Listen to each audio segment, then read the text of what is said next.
Thank you very much for coming in this rather hot summer day to the presentation of a book which is definitely not the easiest you will be reading. I'm very glad to welcome Professor Mickael once again to the walls of this presentation room. He was here I think 1 year ago, a year and a half ago, doing a very interesting piece on the philosophy of religion. And now we are presenting the Georgian translation of his book called Pragmatic Anthropology. And I will start with the thanks, and the first thanks go to the translator, which is of this very difficult book, Sandra, who most of you know very well. What I want to say is that this is a book which should be interesting for the Georgian reader from multiple points of view. One of them, of course, being that for the most part, we have missed a very important strain of thought of philosophy, so-called analytic philosophy. Somehow it so happened that for the Georgian philosophical tradition, German and French language traditions were far more important, and now we see this kind of mode of thinking spreading to the continental Europe quite strongly during the last 3-4 decades, and I think that most of the Georgian philosophical readers are not prepared for that. And I'm very glad that this will be the book which will kind of make it possible for us to encounter this mode of thought in quite an advanced stage, and also directed to the questions which are of extreme importance and also of extreme relevance, starting with the human personal Lebensform, as Professor Kvante calls it, and with the questions of detailed discussion of the problems of autonomy, freedom, responsibility, self-consciousness, etc. And we'll also see a very interesting approach in the sense that it's not centered on the history of philosophy, and not because Professor Kvante is not interested or isn't aware of the historical dimension of this problematic. He's actually one of the best Hegel specialists in today's world, without any exaggeration. But because he's interested in laying all these problems systematically, and this is also something which is rarely done in Georgia, to tell you the truth. Here, so most of the time, philosophizing coincides with writing a history of philosophy, and in this case, it's definitely not so.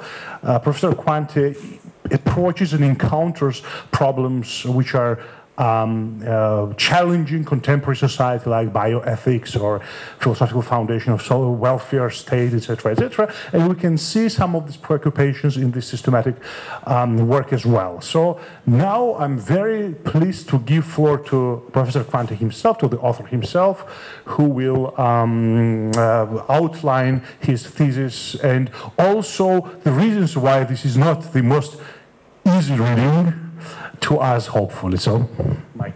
Okay. Yeah, thank you very much. First of all, I want to say thanks. Thanks to you that you encouraged me to have this plan and that you were in the background to realize it. I want to thank the translator. I translated only one paper from English to German language many years ago, and it was enough for me to understand that it's hard work, and translating this book, I think, is a hard exercise.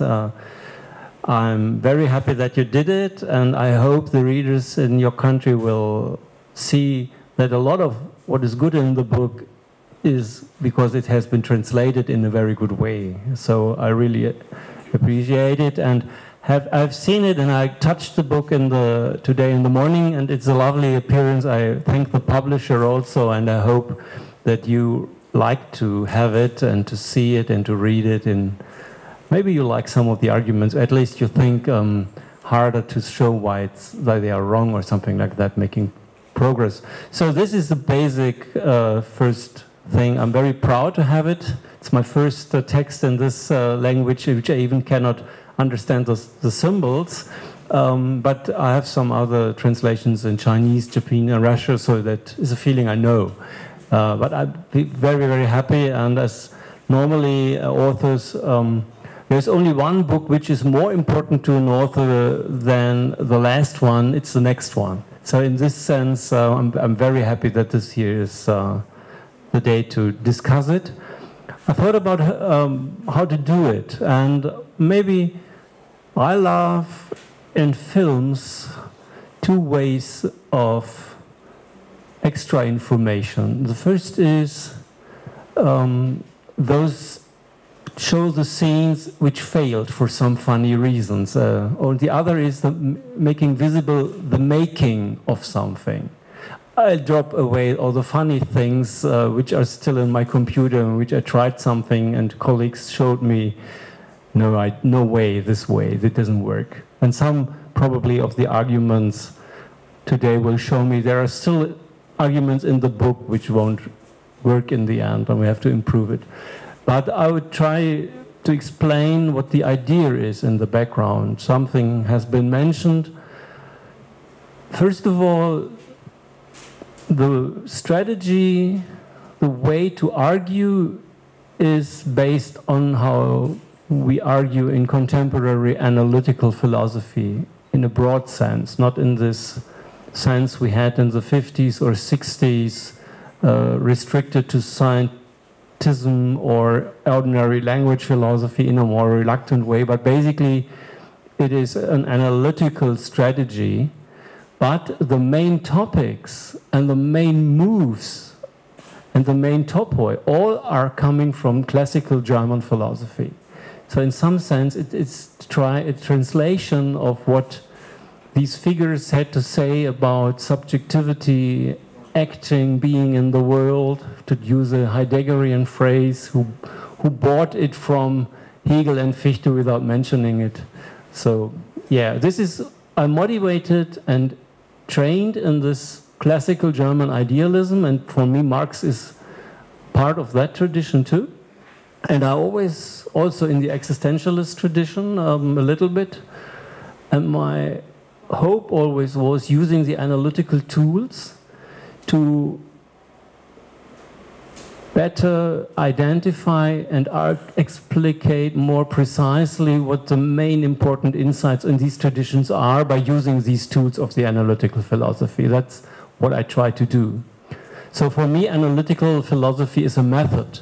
And in that sense, for example, Fichte and Hegel are analytical philosophers because they are so precise in analyzing concepts.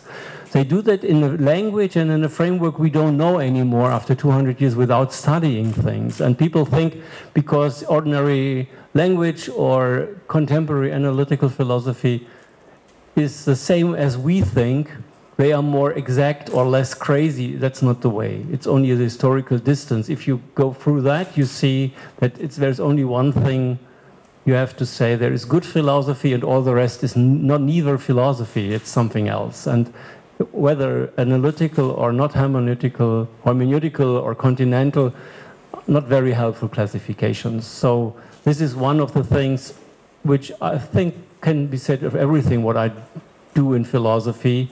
I ignore these classical oppositions. I don't think they are helpful.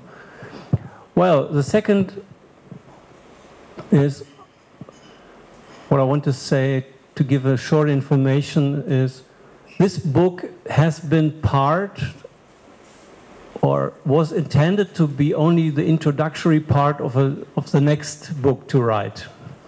In my overall research program to make explicit the basic structure of the human person's being in the world. This is my main topic. And I've done something in this area already, and the next book I wanted to write had different titles in the last 10 years, and the focus shifted through the years, and for some time now I'm decided that I want to tell the story of what it is to be a person as a human being by thinking through everything under the impression that we are finite beings. This will be the topic in the next book. And this also means that we accept being finite beings in all senses from the start, not taking it as limitations, but as the way we are shaped. There is a religion, philosophy dimension in that, no transcendence in that sense. There is a realistic element in epistemology, not ideal theory, etc., etc. And a lot of views on actual social practices, like giving excuses, being embodied, getting older, losing powers, all these basic experiences we as human persons do have, and maybe a person of the God status wouldn't have, right? And I think it's good to analyze what we are as persons being the animals we are, and taking finiteness as the constitutive element and not as a limitation which is put from outside, only as a privation, as something we lose or something like that. I would like to use it as a source of meaning, that we need help, that we can help, that we suffer, that we overcome suffer, that we fail, that we correct our failures, etc. This is the motive in the next book. And the way I wanted to do that has some presuppositions in analyzing subjectivity. You cannot analyze being a person without analyzing the classical topics. What is self-consciousness? What is practical rationality? What is theoretical rationality? What is action, etc.? And during the years, I had these chapters in which I used some of my basic premises which I wanted to explore, whether they are good or not so good investigations and starting points for arguing in different fields. And then I thought, if you really want to write a book as in the next one, dealing with these material, existentialist, basic topics, what's the meaning of death? Is it good that we will die? Is the meaning of the death of a loved person something which is relevant for my existence, as Jaspers would have said? Or is it totally irrelevant, as Heidegger has to say, because I'm a radical individualized person in death only? These are very deep questions. And I thought that book nobody will read when the first 180 pages are of that kind. So I decided have it out, so that in the next book I can simply say the main basic categories we need to analyze: practical subjectivity, personhood, etc. I have analyzed in another book and can refer to that without going into the details anymore, and can have a very short introduction, only what is really needed as a kind of vocabulary, but no detailed analysis. It will free the next book from this theoretical prefaces a little bit. So that was the main idea. And if I'll manage to have the second book out somewhere, and you put them together, probably from the latter project, it will be easier to see why this is as it is. But as long as it is missing, there are missing links in this book. And I have been criticized, I think correctly, that there is not much work done in this book to motivate why moving from one topic like self-consciousness now to freedom and then to autonomy, etc. But it's more like spotting highlights on very important philosophical parts, right? I said it's like you have this overall structure of human personhood, and you take the underground and you drive somewhere, go out, make a spot on that hot spot, and then you drive to the next hot spot. And if you look at it, you don't see why you have to go from there to there. There is some basic structure in the background, but to make that explicit is much more possible in the next book than it is done here. So that's a problem. And based on the fact that all the chapters had been singular papers published elsewhere. So this is something you can reduce by making a book out of them, but it never gets fully eliminated, because the texts have been for that purpose, and reworking has its traces. This is why the book is also complicated. It is also, I think, complicated not only because a lot of readers who are familiar with the German classical topics in philosophy are also trained in analytical philosophy and the other way around, but it's also because it's very abstract in the analysis. And sometimes people are fascinated as philosophers to go into the conceptual details because they simply love to have this way of thinking. Others think, no, I have to do it because I need that for things I really want to do. Like having a long time of training in running, etc. When I want to play soccer, before I get a ball, I have to do a lot of different things I don't like, but I know I have to do to be able to do what I really want to do. And here, you don't have the ball, the rich phenomenological daily phenomena some of us are motivated to deal with, which will be in the next book. So it's more for theoretically minded readers, although the overall topic is a kind of existentialist thing in mind. And you have to know that to be motivated to follow this through. And maybe even this is not so clearly told the reader. I didn't help the reader at all a lot, because I wanted to have this put together to have for myself clearly the agenda written down and have a basis to write the next thing. Well, this is the background. And I think altogether it serves its purposes. It will work in this sense, but it's not a book you can easily read for a quick look, have a quick look, that you won't get the details. And then I thought, okay, what could I say to start the discussion? As has been mentioned, I wanted to have an analysis of those things, the basic categories I think one has to make explicit when you think about the human person as a life form. It is the notion of personhood, personality, it is self-consciousness, and it is freedom, autonomy, responsibility.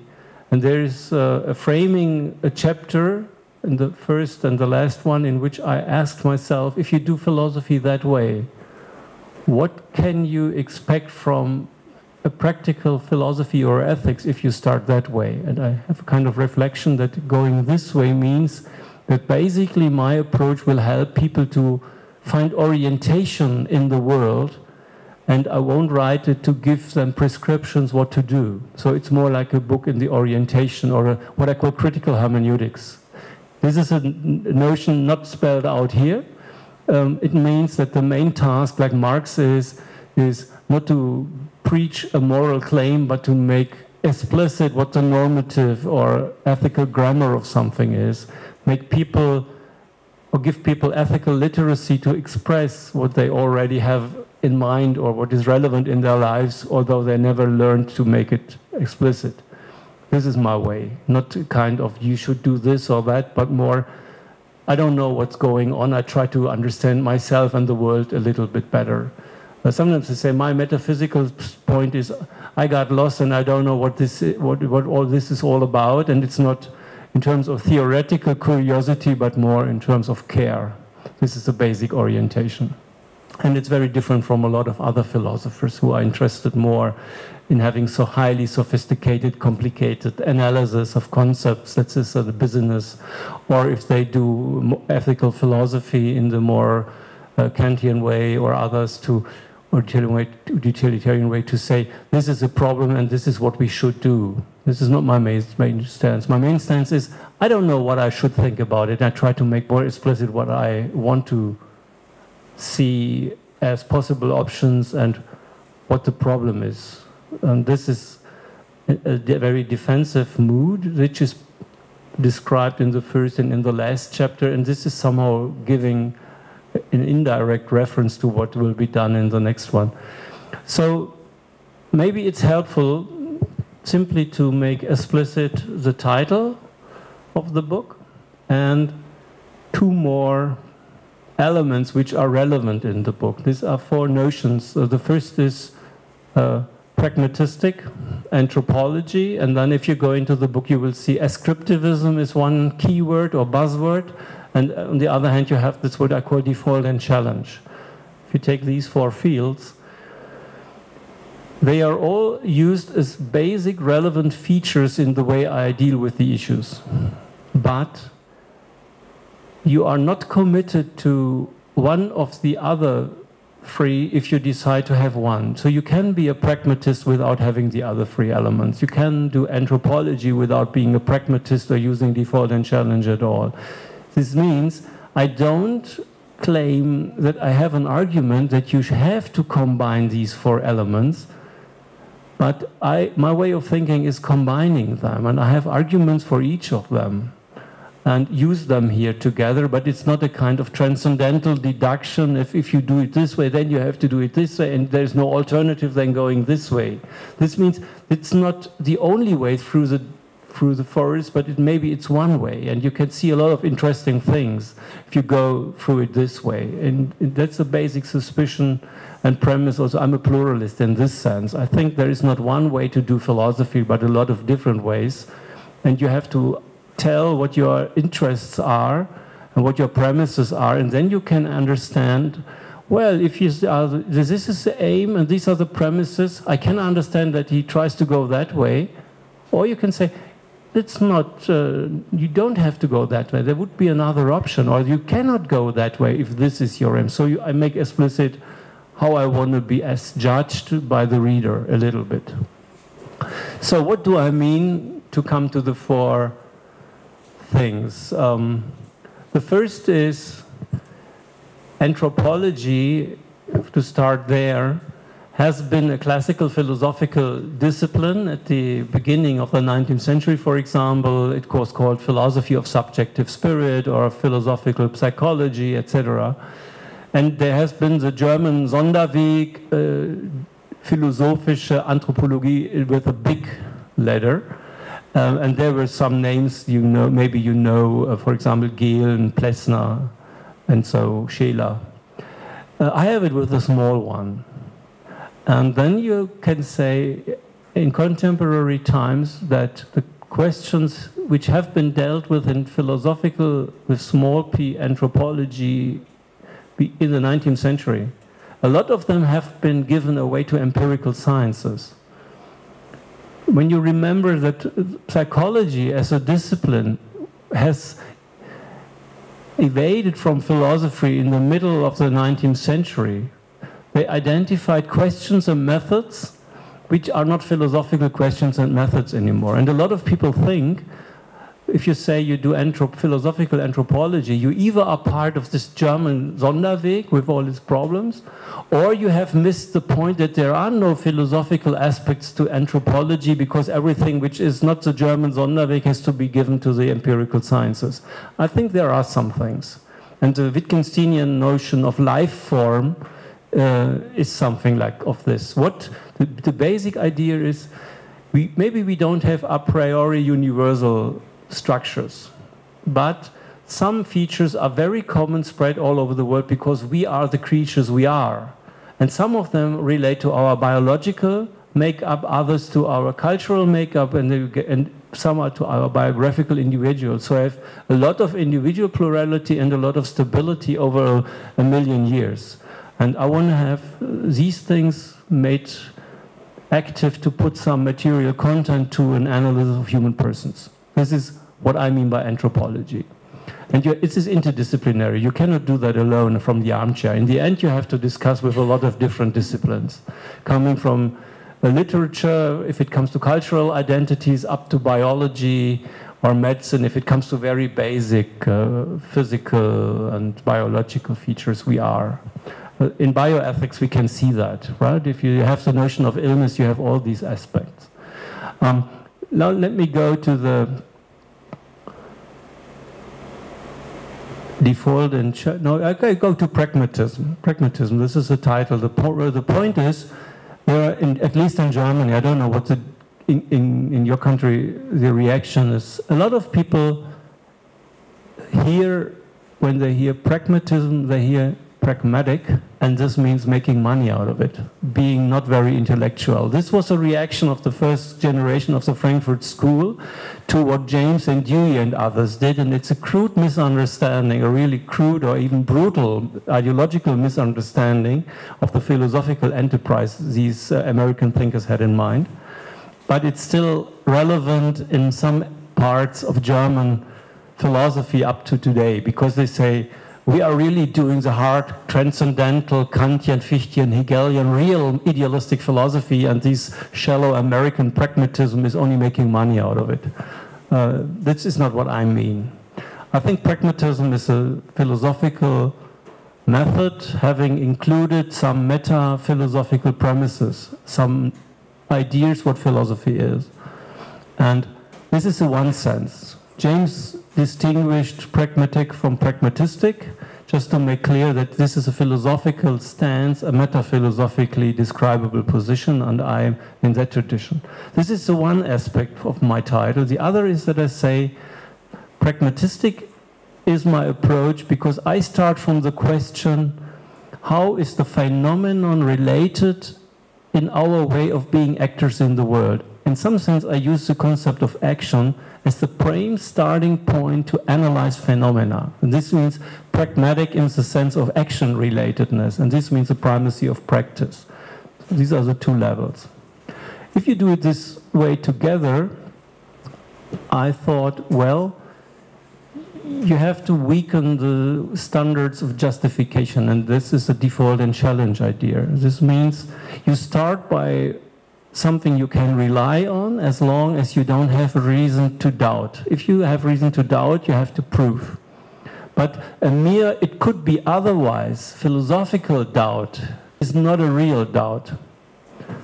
It's not relevant in practice. So this is the pragmatistic idea. If it doesn't make a difference to the way you live, it isn't a real problem. And if it's not a real problem, you ignore. If it makes no difference, it makes no difference. But it doesn't mean if it doesn't make money, it's not relevant. It means if it doesn't make any difference for the way you live in the world, for your way of living, when it's not a real problem, you can say it this way or that way, it's irrelevant. I would say maybe it's for curiosity, it's a totally interesting question. For my way of doing philosophy, it's irrelevant because I'm of this caring, orienting kind, and there are so many pressing questions, I don't have time to have the other ones. That's the way I want to go.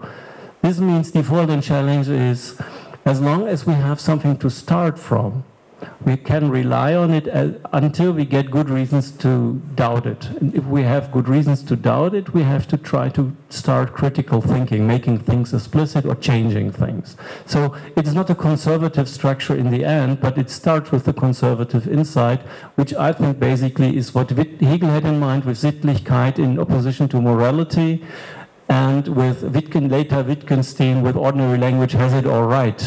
Where it is too strong, I think there are things where it is not all right, and then we can start to revision, to critical thinking, etc. But we have to start somewhere. Starting from nowhere is a priorism, which I think won't work, and having the idea to find something which is to be shown to be right so that it cannot be falsified anymore is an idle but very widespread philosophical aim. So default and challenge means never fully secure, never fully starting from the scratch, falsification always possible, have an open mind, listen to objections, but qualify the objections whether they have a good point or whether they are just so stories. Just so stories are good for seminar but not for real philosophical thinking if you address the world.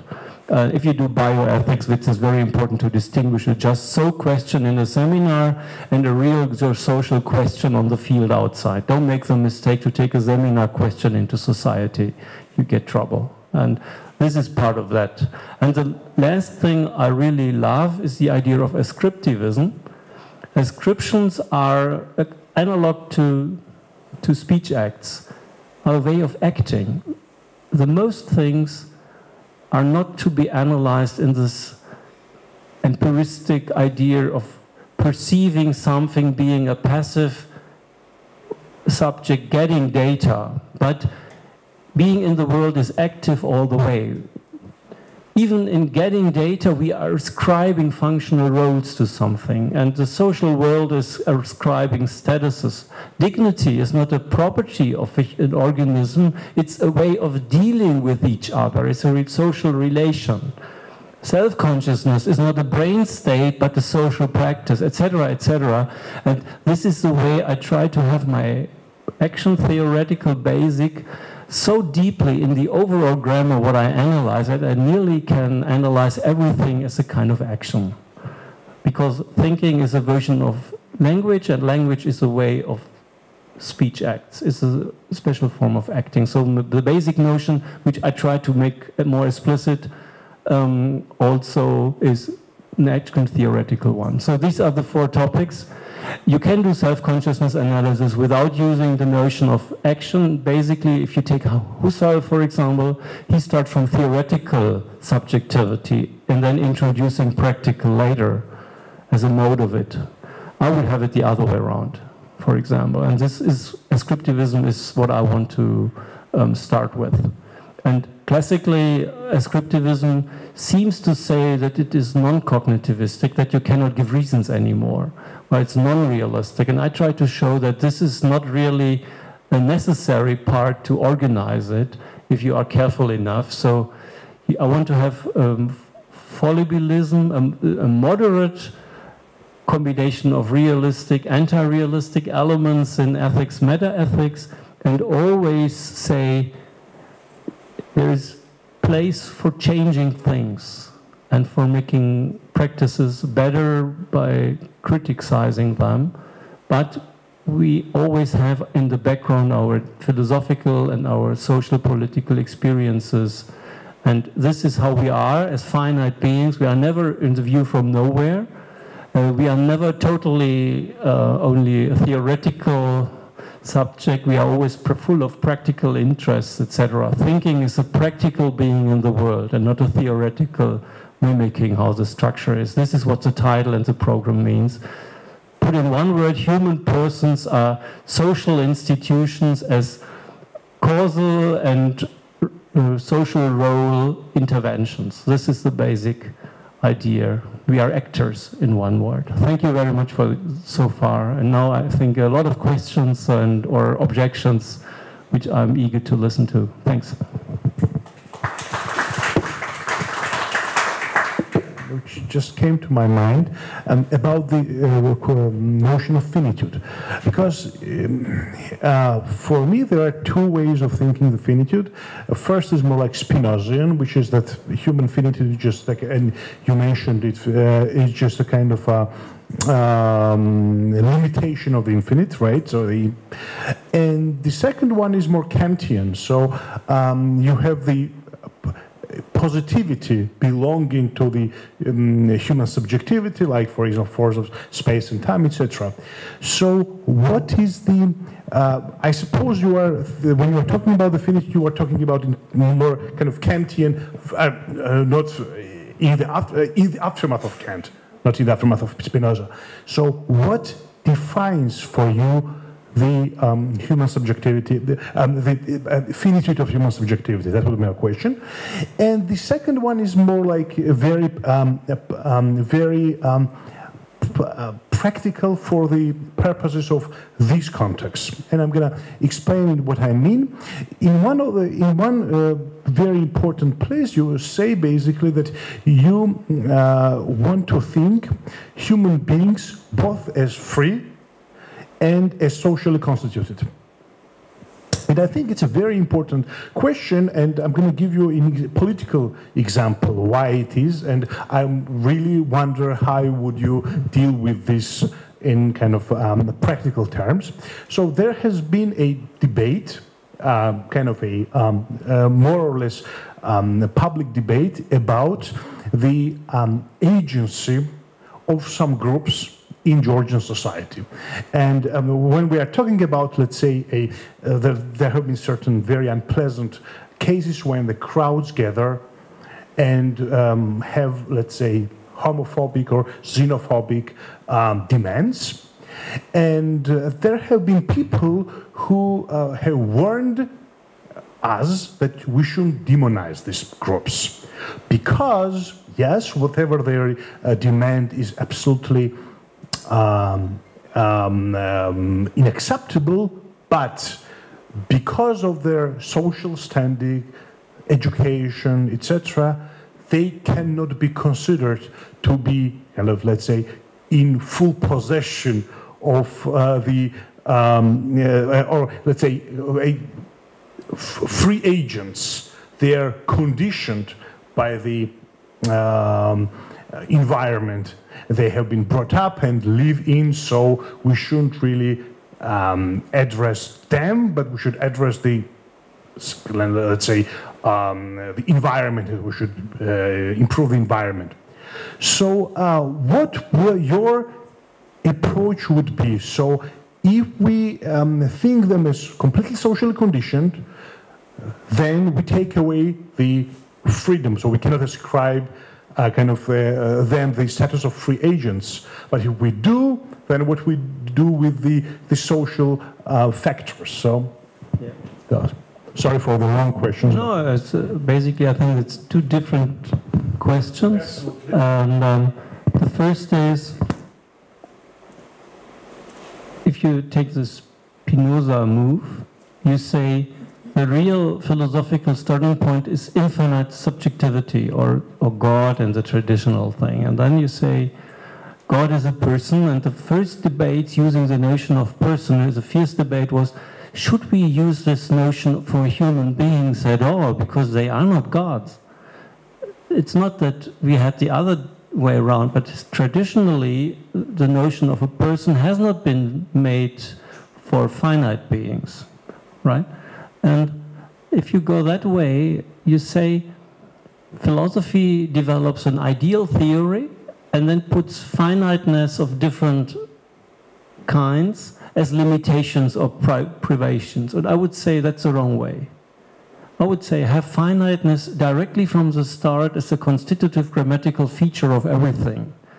So it's very different. It's not only, it can be a loss of something, but it can also be a source of something. And if, for example, take getting older, we have this technological imperative to stop the process, to overcome it by technical or doping or whatever, right?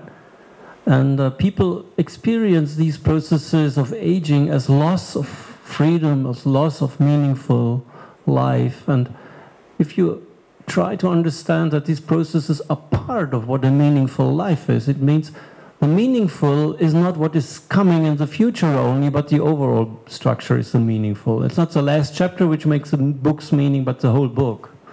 And changing these attitudes would be a feature. It would mean that you have a different way of the relation between rationality and flow of time, for example. And so there are a lot of very deep reconstructions in the way we analyze subjectivity, etc.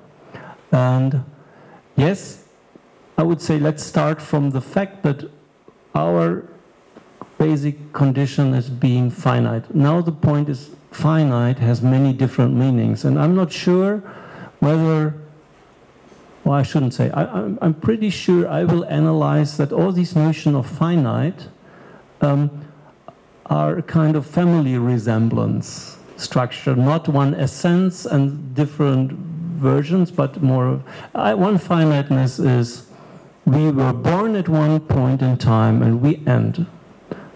This means we know that we have a span in which we are living as human organisms, and in this time we realize a biography as persons.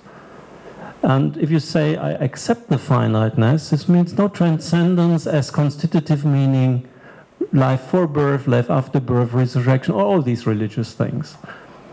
If you make meaning of your life as a finite one, this means temporally limited. I don't have so many powers I would like to have. Some things I can't. I cannot fly like a bird. I cannot do what bats can do. Women can do things men cannot do, the other way around. I can do something other individuals can't do. There's a finiteness of a lot of things. There's limitedness in this sense. But it's not the loss of an infinite power, as Fichte tells the story. The basic thing is an infinite power to everything, and then there is limitation, and he is always asking, why the hell comes limitation into it? And I say, wrong question. Why comes in a limited subjectivity this idea of unlimited subjectivity? I put it the other way around. This is taking the Feuerbach stance towards religion and not the God becomes Jesus as a human being way, right? This is one religion topic to deal with. And there are other finitenesses. We cannot be perfectly just. As moral subjects, we permanently make mistakes. This is why we excuse and all these things. These social practices react to making failures. We make cognitive failures. Nobody is perfectly rational or logic. If you have the wrong notion of rationality, no one ever has been rational in the world, etc. So some say that's bounded rationality or limited rationality, ideal rationality, which has a lot of implications if you try to start hermeneutics not by ideal rationality but by bounded rationality.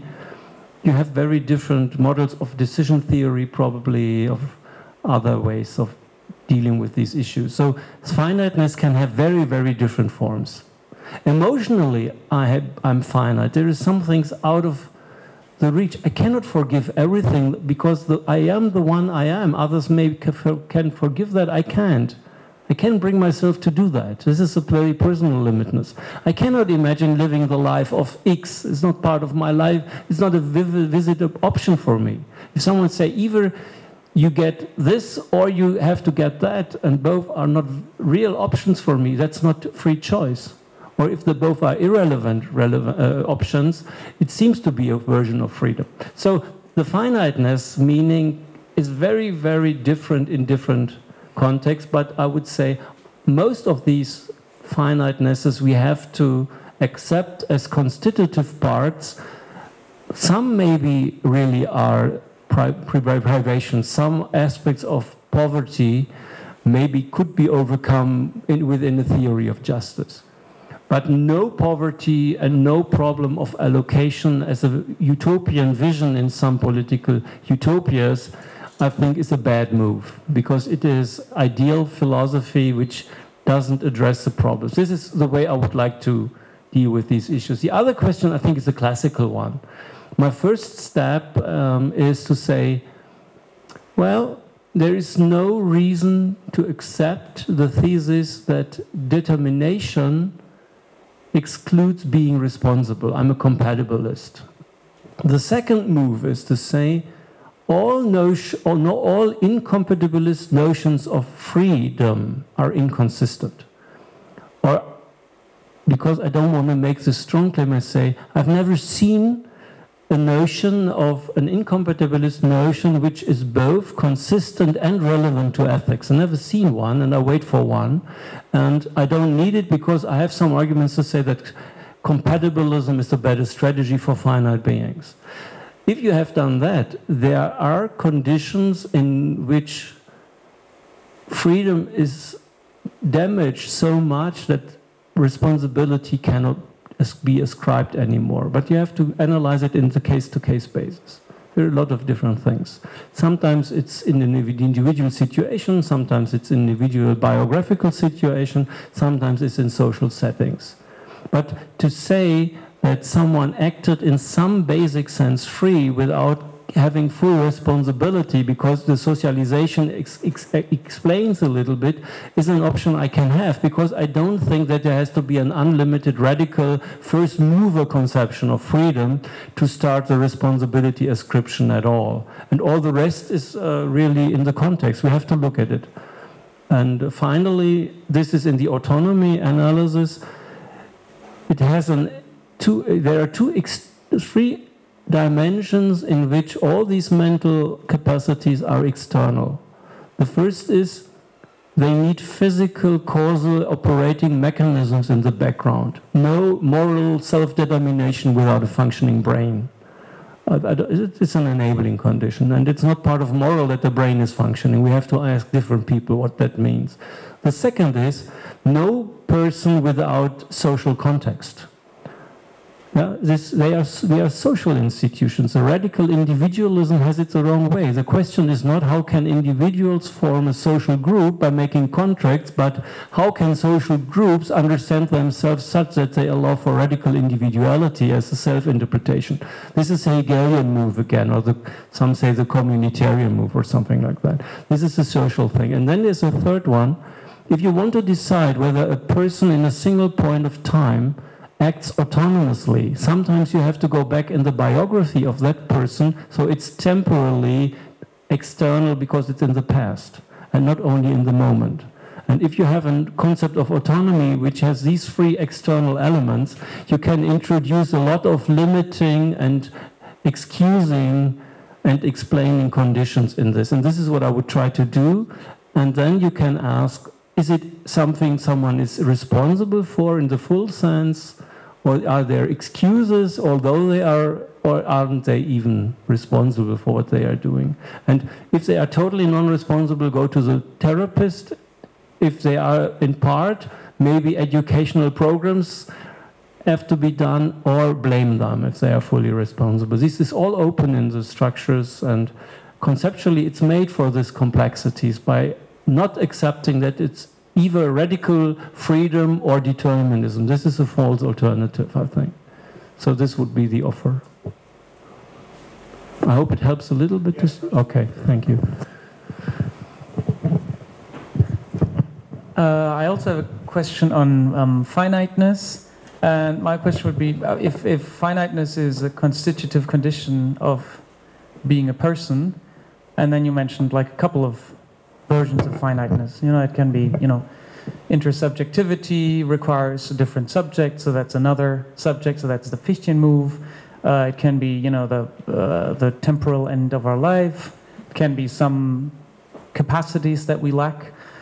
So my question would just be, is it all of them that we need? Because some appear to be just contingent. Other subjects, I can see that might be like not just a contingent condition of subjectivity, but I don't know. My death seems to be a contingent part. At least that's something that we might change something about. Not my death, but person's deaths. So.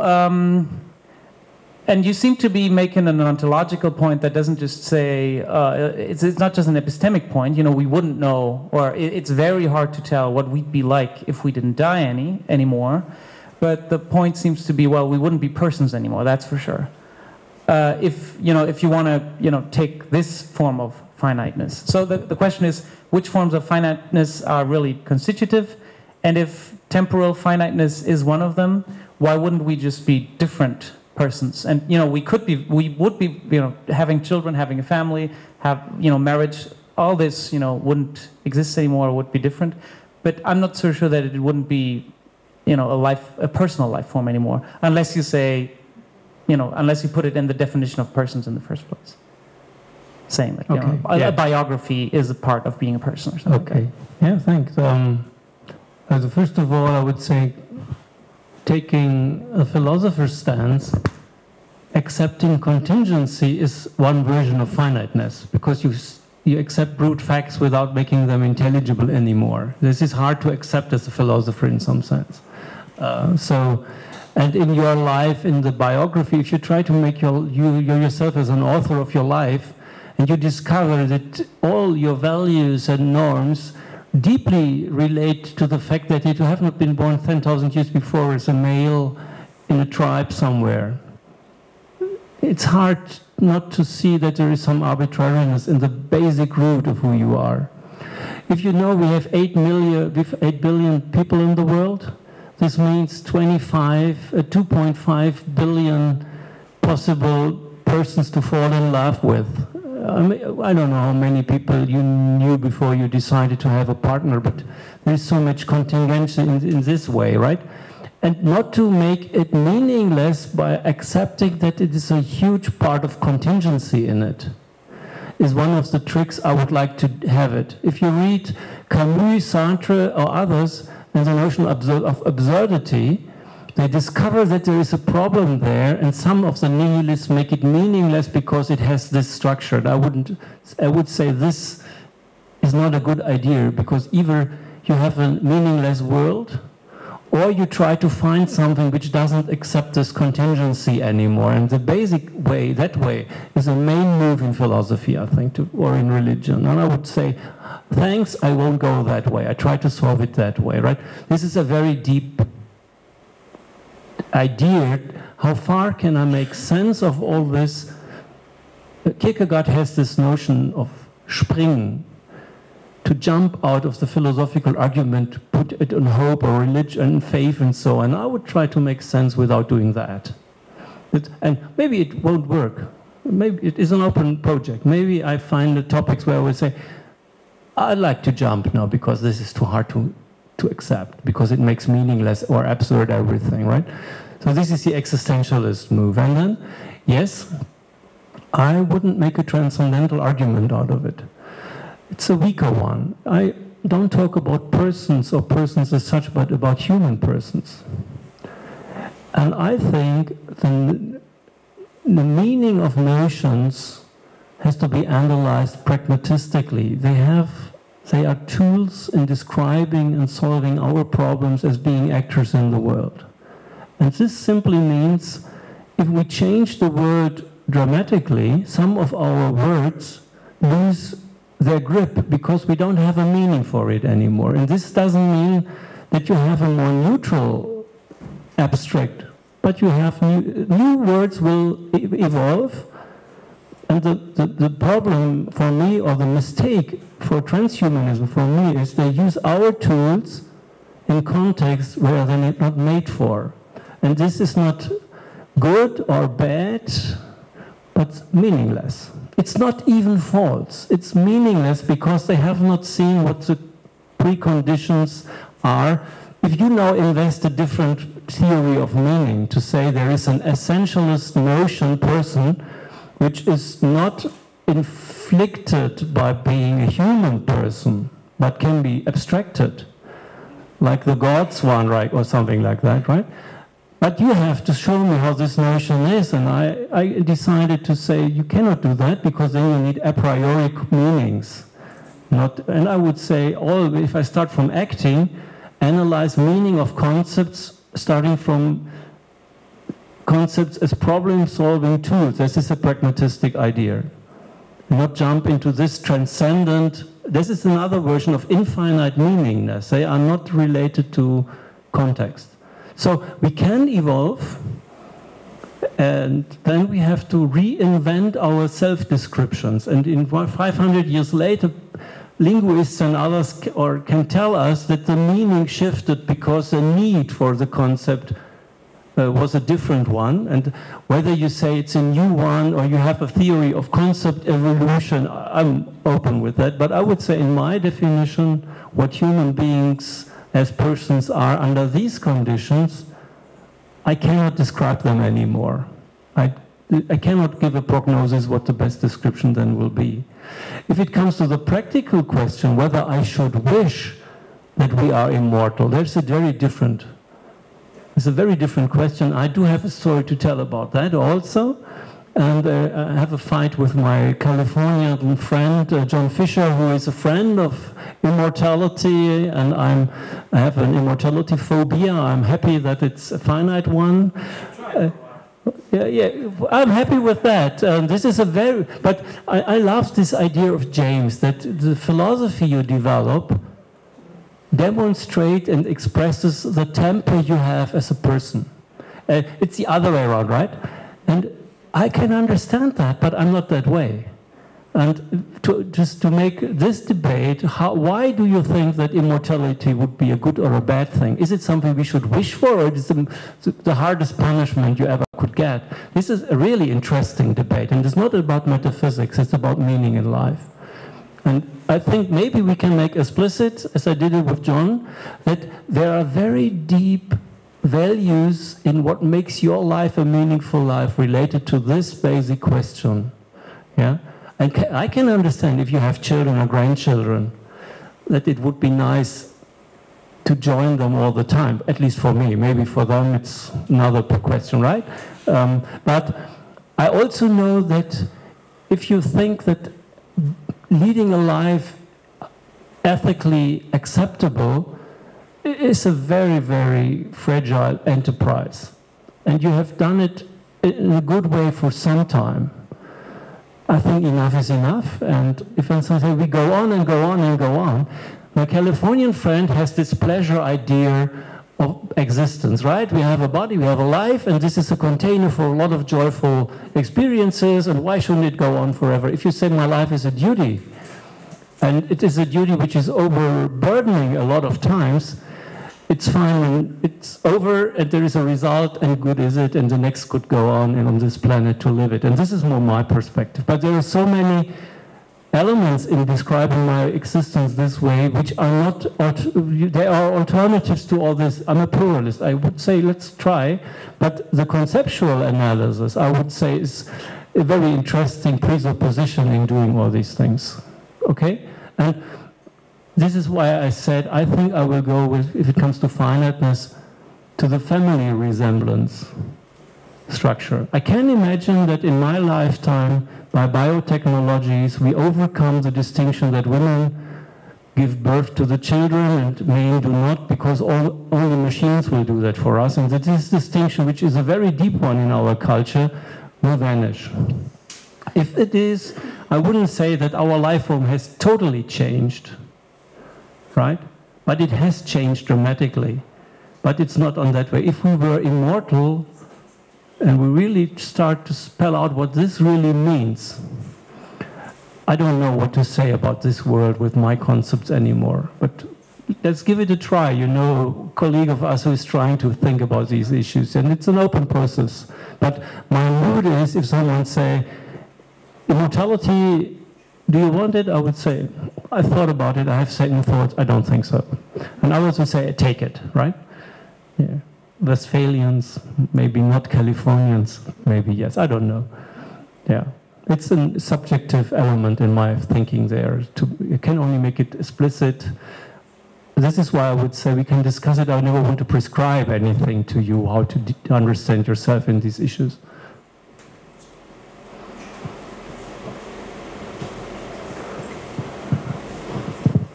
So in this sense, the next book will be a very personal one also, because these are my answers of very deep questions. And if you lose a loved person, not to hope to see him again, and not to accept this jumping into hope is a hard stance. And maybe one cannot do that in the end.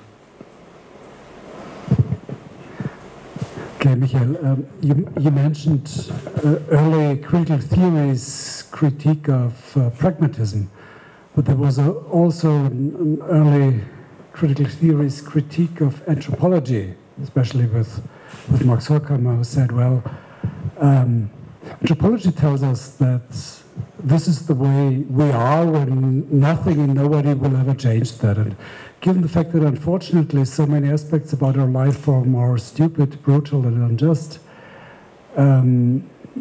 we could need some dynamics. So where's the dynamics in your notion of anthropology, or don't you need any? Because this is the grounding element, and everything which comes with dynamics is in pragmatism. Well, I think the critique was addressed to the German philosophical anthropology with a big P, and they had the idea that of a kind of invariant essentialist structure. I don't have that. Maybe I need it in a formal sense that being an actor is a formal structure which runs through all the time, but it's compatible with nearly everything without not having a body anymore. I think our concept of being an individual person which switches from being an organism to being a data flow or something like these fancy examples is conceptually misguided, really. But if you have a soul concept, you can do that, this dualism. There's a lot of other questions. I think, yes, the anthropological basic is contingent, But as I said, the meaning of our concepts is deeply inflected by this contingency. And if we change dramatically the concepts of use, either we adopt our concepts or we replace them by others. I'm not an essentialist in that sense. I would say we are very flexible. You have a kind of anthropology of hope in Bloch. It's a very dynamic one and not a static one. So from the Hegel-Marx line, you would say what the human essence is part of its learning history through culture. It's not a biological notion. This is why I say there are topics to philosophical anthropology we shouldn't give to the social kybernetics or biology or evolutionary thinkers, because there is something else in it: history, culture, technological changes. And there is no a priori answer. We have to look, but we have to know that we do something in this area, like radical life extension, that we change the basic grammar of our self-interpretations, and that can cause disorientation. No strong argument, but a kind of hint to some losses or gains we should expect there. And this is all I think critical theory should do. It is a kind of, I use the German word because I cannot say it in English, an ethisches Frühwarnsystem. And this, if we get it, it would be a good tool for philosophers to have it in different areas. I cannot offer any more because the stronger arguments I don't have, and because I don't establish stronger arguments, I'm not hit by these Horkheimer objections, because I never claimed something like that, as Sheila did, for example. Yeah. I could say my philosophy is promising much less than most people want philosophy to promise, because they want to tell that won't work.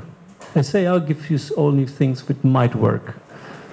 So this is my tactics on that point. Okay. I have not read the book yet, so therefore maybe there is the answer about this, what I want to ask. It's about so concept of responsibility. As I have understood, in the book there is a reflection on analytical philosophy and so ethical attitudes developed in the analytical philosophy.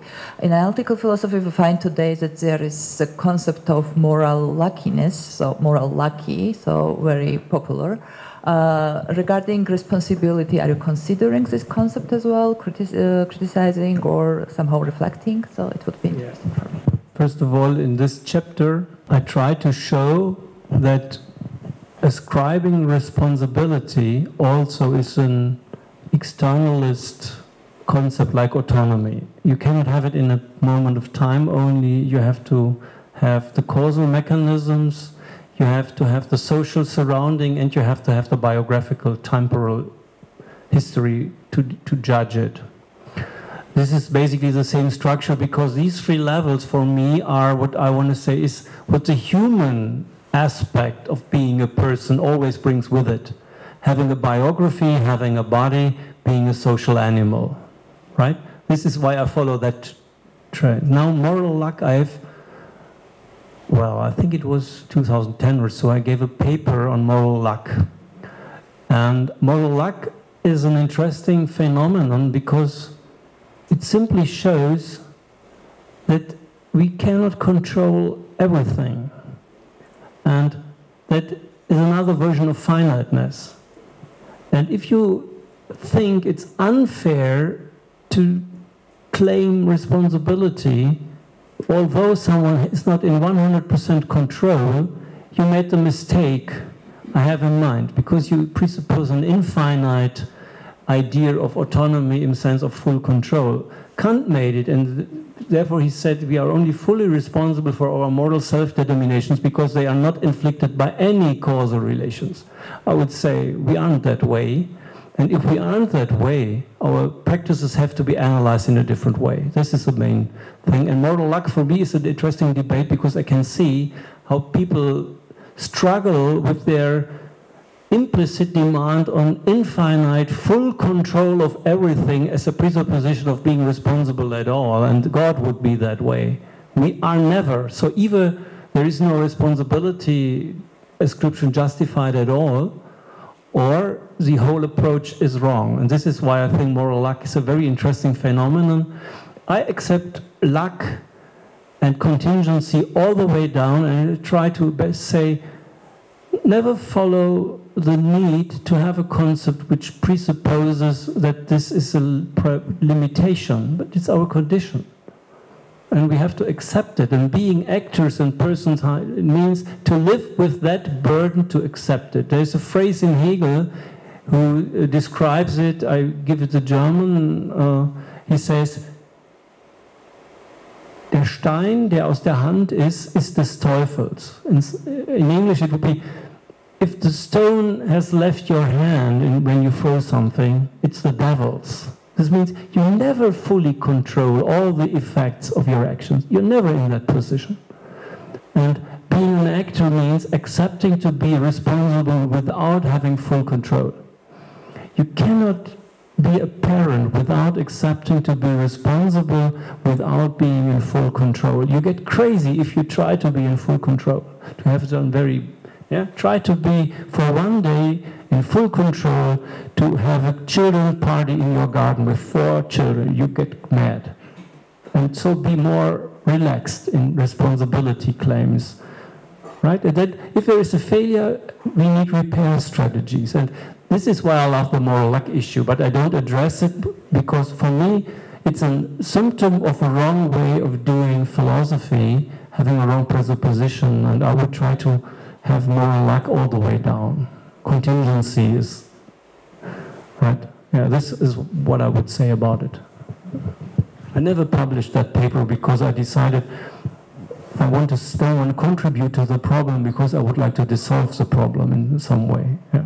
My question seems like really simple, but it really bothers me. My view of a modern world is like you can live a lifestyle you want, just pay taxes and don't break a law. And is it enough for humanity to make some progress, or is it a strong argument to say you must do something else besides of pay taxes and don't break a law? Okay, thanks. Yeah, it's on the first side, it seems to be a simple question, but it is not. I could give you a simple answer to say,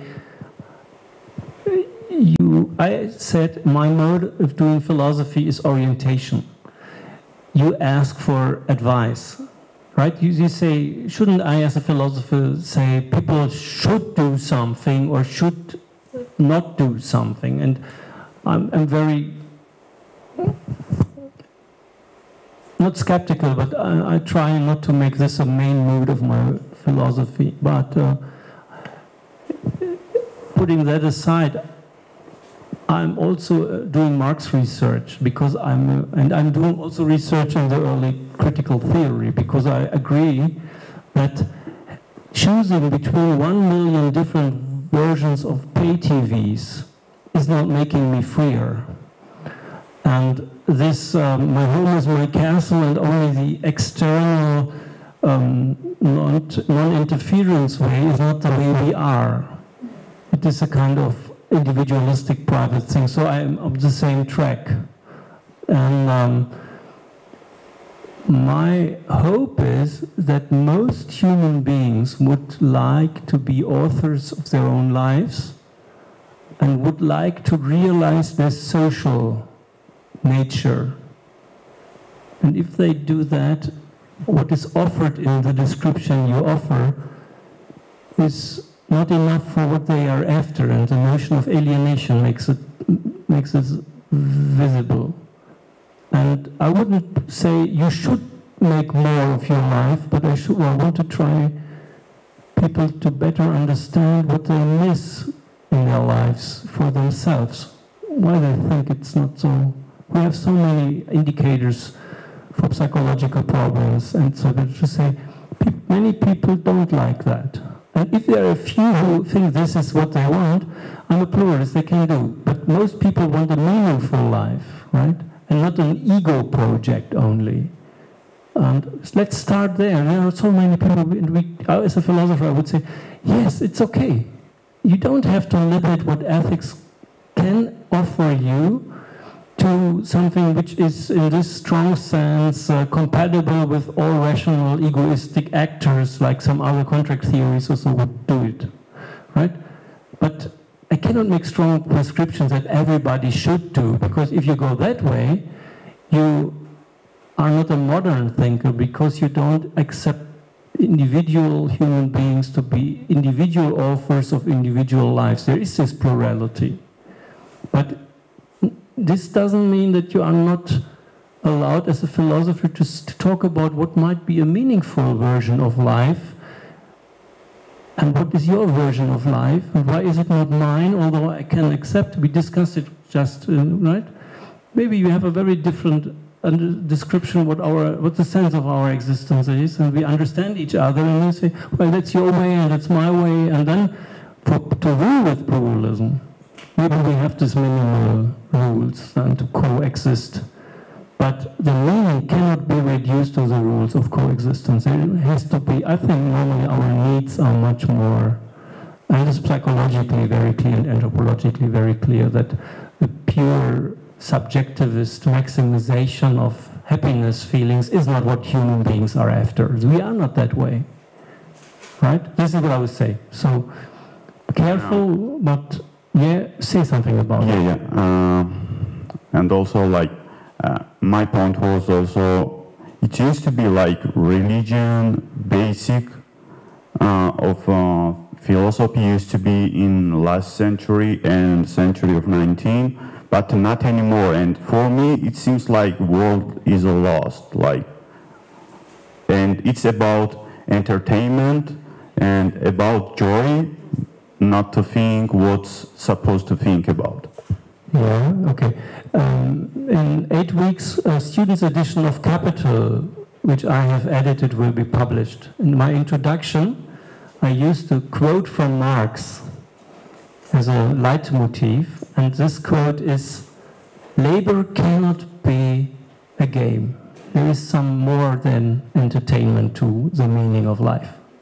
I think this addresses your impression.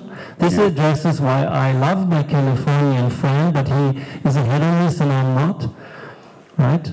This makes very deep. But if you are really decide to be a hedonist and nothing else, I would accept it in a pluralistic way to say, I would never reduce my life to this. But if it's your choice and you don't destroy others in realizing other aims, I accept it. And yes, this is why I'm interested in philosophy of religion, especially in the German tradition of critique of philosophy of religion in the first half of the last century, because the question is, have we tried to express what is more than these egoistic things in religious terms, and could we, as philosophers, translate them in a pragmatistic anthropology to make them discussable without these theological commitments? This is my second part of it, and this is a Feuerbachian strategy. Everything which is worth it in religious experiences could be translated in a rich pragmatistic ethics. That would be the next part of the project. I'm interested in these things, yeah. So you're on the right track with me, but never think you can prescribe it, because then you don't accept the plurality of ways of giving meaning to an individual life. And I would save that as one of the highest modern insights. Yeah, you can't say like universal formula, but I'm just talking about mainstream. That's it. Yeah. Oh, we should, as intellectuals, we should advertise better ways. Reading a good book than having too much bad TV shows, maybe. But it's a question of education, not of argument. And I used to live in US for a couple of years, and when I told to my friend, read this book, it's interesting, he told me, why? Tell me like practical, what does it gives me? And when I said it gives you like, you can ask more questions for yourself, he told me, why? If I don't have an answer, I will just struggle. And I think it's really big question. Well, there are human beings for whom philosophy wouldn't be a good thing. But a lot of human beings can get a richer life and a more meaningful life by following these questions. And for those we have an offer. That's it. And we should fight for schools and universities and other things which activate this need to be authors of a meaningful life in all human beings very early. And we lose it by entertainment and other things. And we should fight for it because it's part of our Western life form, at least. Yeah. Thanks so much. Thank you. Well, there is this kind of saying, in vino veritas. Well, so we could actually continue a little bit to discuss these questions with a glass in our hands, if you would like to. Perhaps not.